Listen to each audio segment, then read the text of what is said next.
Herkese tekrardan merhabalar. Kanalıma ve mutfağıma hoş geldiniz. Ev yapımı ekmek tarifi vermek istiyorum bugün sizlere. Tarifimize hamurumuzu hazırlayarak başlayalım.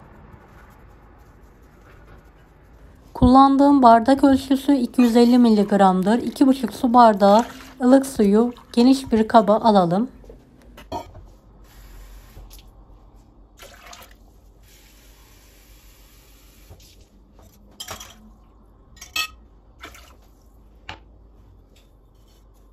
İki tatlı kaşığı toz şeker,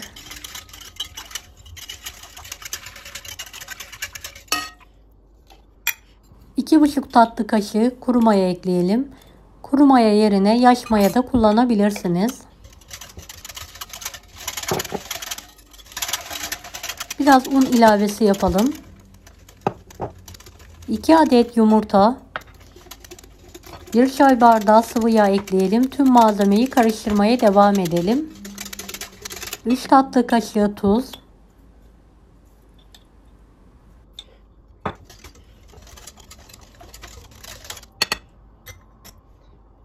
kalan unu azar azar ekleyerek yumuşak, ele yapışmayan bir hamur yoğuralım. Toplamda 9,5-10 su bardağına yakın un kullandım.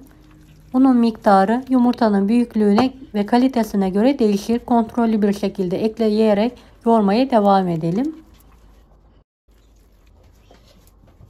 Toparladığım hamuru tezgah üzerine alarak yoğurmaya devam ediyorum.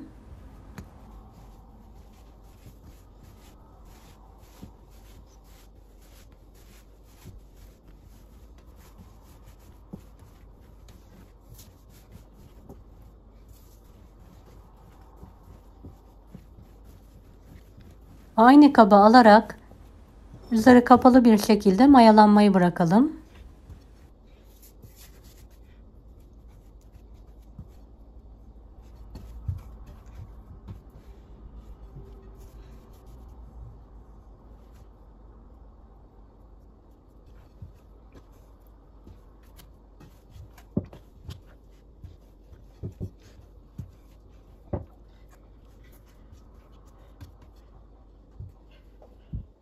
Mayalanan hamuru tezgah üzerine alarak gazını çıkartalım.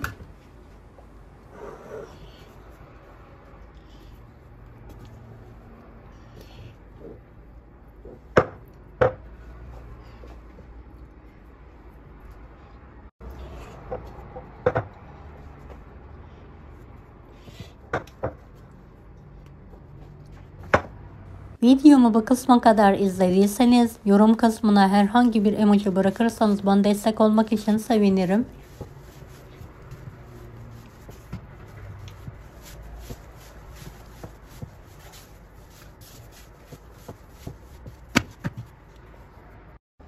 Toparladığım hamuru portakal büyüklüğünde bezeler halinde keserek yuvarlıyorum. Dilediğiniz büyüklükte ve şekilde ekmekleri hazırlayabilirsiniz.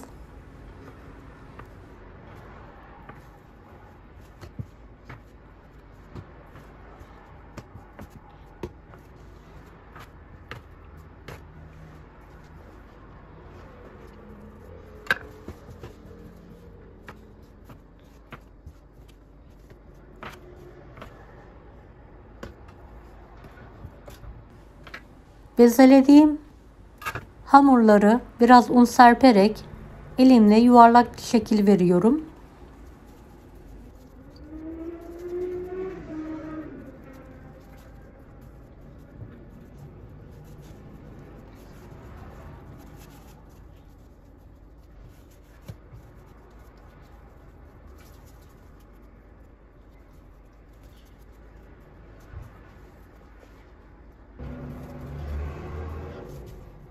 Evet, ekmeklerimi yuvarlamaya devam ediyorum.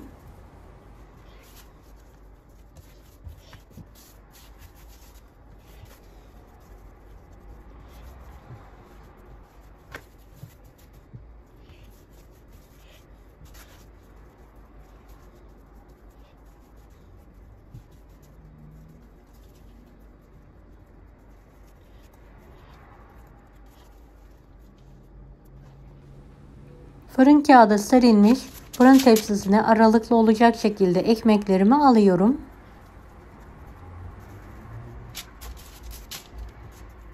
Dilerseniz bu aşamada tekrardan bezeleri yuvarlayarak düzgün bir şekil verebilirsiniz.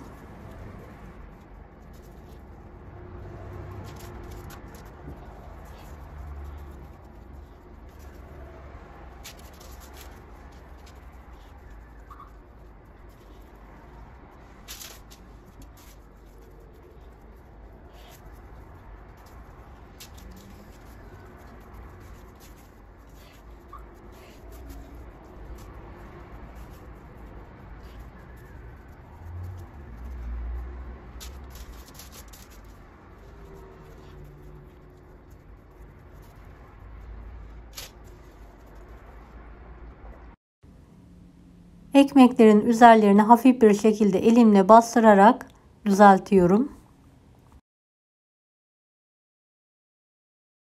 Vaktiniz varsa mutlaka ekmekleri tepsi mayası yaptırın.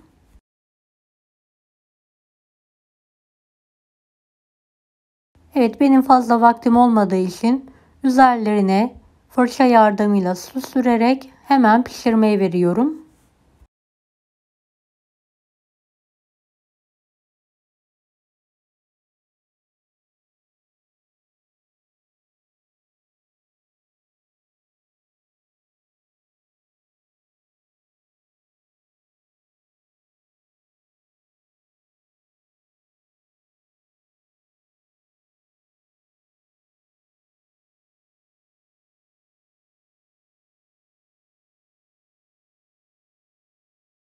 Önceden ısıttığım 170 dereceli fanlı fırında üzeri nar gibi kızarana kadar kontrollü bir şekilde pişirmeye bırakıyorum.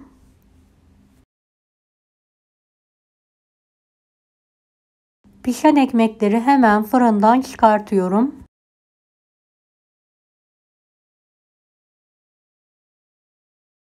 Bir tane ekmeği keserek işinle sizlere yakından göstermek istiyorum.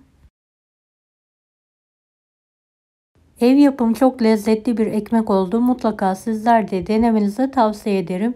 Deneyecek olanlara şimdiden kolaylıklar dilerim. Kanalıma ücretsiz abone olmayı unutmayın. Bir dahaki videolarda görüşmek üzere. Allah'a emanet olun. Hoşça kalın. Daha farklı tarifler için bunları da izlemeyi unutmayınız. Afiyet şifa olsun herkese.